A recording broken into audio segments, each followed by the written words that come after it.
Hawking has some good news for those who've despaired of life on Earth, or in this universe. Hawking has found you a way out.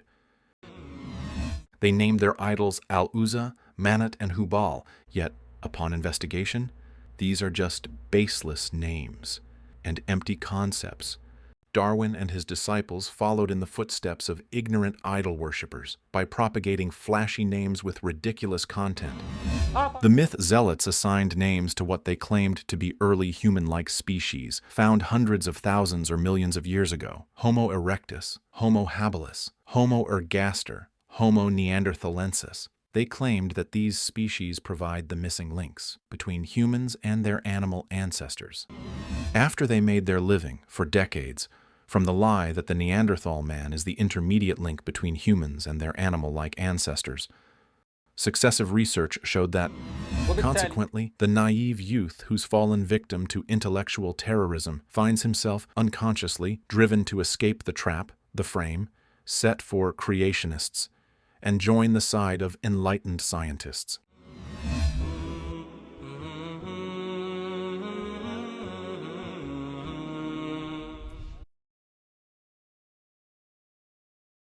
Please read.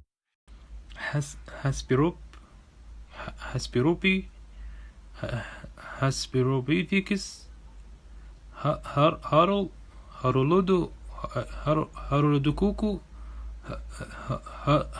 Harodukuki. Coco Okuki? His name is Hesperopithecus haroldcooki. You cannot even pronounce its name, yet you dare question the theory? You ignoramus. This is the scientific name for Nebraska man. Dear viewers, do you remember the story of Nebraska man whom they dreamt up from a single tooth, then claimed that it belonged to one of the animal-like human ancestors who lived 6 million years ago? They even sketched him in prestigious journals like Science trumpeted his discovery. Did you know that he was given a scientific name? Let's read the name together. I will zoom in on it for you. Hesperopithecus haroldcooki. Hesperopithecus haroldcooki. Did you get it? Hesperopithecus haroldcooki.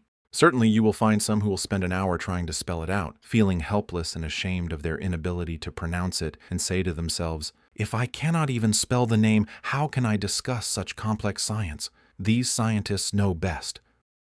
As previously mentioned, it turned out that this tooth belonged to a pig. Accordingly, science refuted the existence of this so-called anthropoid. Likewise, the feathered dinosaur fossil, with a conference held in its honor, that was publicized by National Geographic in 1999, was also given the scientific name of Archaeoraptor leoningensis. It was alleged to have lived 125 million years ago. Alas, they celebrated too early. It turned out to be a forgery as published by Nature and other journals. We know there are some newborns waiting to be named. However, when it comes to mythology, names are given to fictitious beings, not yet born, nor will they ever be. The myth zealots frequently use misleading names to impress the shallow-minded. For clarity, we'll demonstrate how they do this in 3 main areas. First, assigning grandiose names to absurd myths. Second, assigning elusive names to facts to serve their myth narrative. Third, framing. Let's start with the first point, assigning grandiose names to absurd myths. As expected, Darwin led the way for his followers by establishing the practice of assigning fancy names to myths, to justify his tale about the inheritance of traits acquired by use and disuse. Darwin invented the concept that gemmules, released by all body cells, congregate in the reproductive organs and impact the traits of the fetus. What did he call this theory? Pangenesis, meaning whole or encompassing development. Fancy names, right? Yet with meaningless content. Simple observation alone tells us that traits acquired through use and disuse are not inherited, regardless. Darwin flouted common knowledge and proposed a theory around the gemmules which he named pangenesis. Even though Darwin's disciples acknowledged the invalidity of this theory, they liked the sound of pan so much that they formulated the directed panspermia theory, which refers to seeding as the source of every living thing in a directed way. What is the essence of this theory? Francis Crick, one of the two discoverers of the genome composition, realized that the genetic code could not have existed coincidentally. Excellent. So, he suggested that an advanced extraterrestrial civilization planted the seed of life, which bears the genetic code, and then just left. Subsequently, that seed underwent evolutionary processes. Explain how these extraterrestrial beings started, Mr. Crick? This does not matter. What matters is that we have an explanation for life on Earth, and we've shifted the issue to outer space. Okay, this assumption that creatures from space planted life on Earth, is it based on observations or empirical science? Of course not. So, in short, you deny the existence of a creator, because you only believe in observations and experimentation, as you claim. But you believe in the panspermia myth which cannot be observed or experimented upon? Wretched it is for the wrongdoers as an exchange. They'll exchange any nonsense for the belief in the creator. This is the reality of directed panspermia, theory of the all-encompassing seed, the claimed seed of everything. Nevertheless, they still try to dazzle you with the pan prefix. Pangenesis, panspermia. Even though in reality, these theories are not even worth a single pancake. Remember when Stephen Hawking died, and some were fiercely defending him and granting him the paradise he never believed in? Among Hawking's accomplishments, they would list his theory of everything. Did they know what this theory was all about? Or was it parrot-like repetition? No need to know, man. Clearly, it is a wonderful and important theory that explains everything. Everything? Setting aside the fact that Hawking changed his mind about the feasibility of formulating an ultimate theory that explains everything, what was the essence of this theory of everything proposed by Hawking? He explains it in his book, The Grand Design, where he built upon Darwin's myth that living organisms can be explained without a creator, and concluded that we could also explain the universe without a creator. How is that possible, Hawking? He said that due to the law of gravity, the universe created itself from a minute particle. Over the years, the physical estimates of the size of this particle have gradually gotten smaller. So, Hawking concluded that the law of gravity caused the universe to create itself from nothing, not even a small particle or anything else. He stated, because there is a law like gravity, the universe can and will create itself from nothing. He then claimed to have made the necessary calculations to validate the cosmic constants within this perspective using M-theory. And just like that, Hawking transforms a law from a mere description of the effects of a willing doer's intentional act into an executor of actions. Imagine that I see you typing on the computer at a speed of 100 words per minute, then deduce this law. Typing at the speed of 100 words per minute is what created the keyboard, hit the keys, and transformed the hits into words. Hawking has some good news for those who've despaired of life on Earth, or even in this universe. Hawking has found you a way out. He propagated the idea that if you were trapped in a black hole, you may be transferred to another universe. It is no surprise, then, that the editor of Physics World, Dr. Hamish Johnston, expressed his concern that the British public may refuse to allocate part of their taxes for funding physics research if they believe that most physicists spend their time discussing such nonsense. Nonetheless, all you need to do is add the word theory before any nonsense, embellish those who come up with it, like Hawking, and ban opposing expert opinions from the media. And there you have it. Not only does such nonsense magically become a scientific theory, but also a theory of everything. Just add the word theory to any myth to evoke reverence in the hearts of the foolish. While names and labels do not provide any scientific legitimacy or transform a myth into reality, assigning meaningless names is an old trick used by the propagators of falsehood to promote their myths. As Allah Almighty says, what is translated as, "They are not but mere names you have named them." They named their idols Al-Uzza, Manat, and Hubal. Yet upon investigation, these are just baseless names and empty concepts. Darwin and his disciples followed in the footsteps of the ignorant idol worshippers, propagating resounding names with ridiculous content. The second manipulative method used by myth zealots is assigning illusive names to facts to support their myth. Diseases like lipoma and spina bifida were given deceptive names such as human tail and considered evidence for their so-called atavism. We have scientifically refuted some of these absurdities in the episode, Your Tale That You Know Little About. They use such scientific terms to psychologically manipulate and persuade people that their myth is an established fact with a specific name, and that's that. This is to implicitly tell you, what a pity. Do you still deny the veracity of such things? Your knowledge is outdated. Their validity is not in question. They're undoubtedly true and already have scientific names. End of story. We're only seeking more supporting evidence.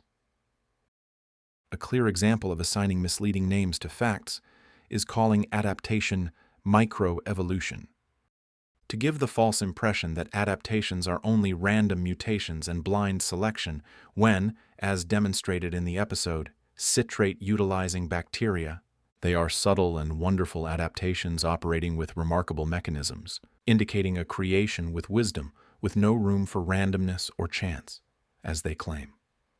The myth zealots assigned names to so-called early human ancestors, supposedly found hundreds of thousands or millions of years ago. Homo erectus, Homo habilis, Homo ergaster, Homo neanderthalensis. They claimed that these creatures were the missing links between humans and their animal ancestors. Putting aside the joke of their transitional forms, which we discussed in detail in Who Stole the Million, you'll find that most of these fossils, whose names start Homo to delude you into thinking that they are human ancestors, were proven to be fake, belonging to animals unrelated to humans, or normal human remains, that were given different names to imply that they were transitional forms.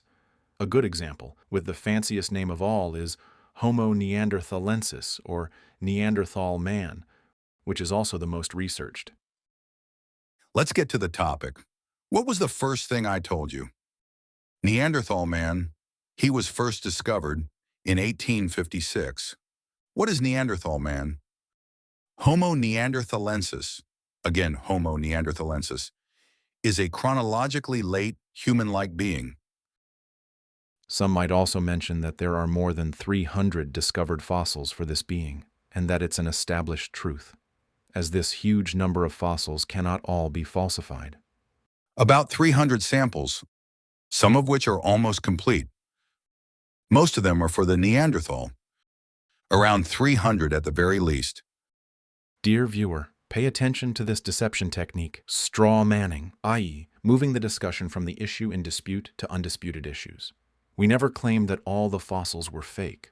Rather, we rejected much of their interpretation. Even if they discover 300, 3,000, or 3 million fossils of Neanderthals, it would not support their myth in any way.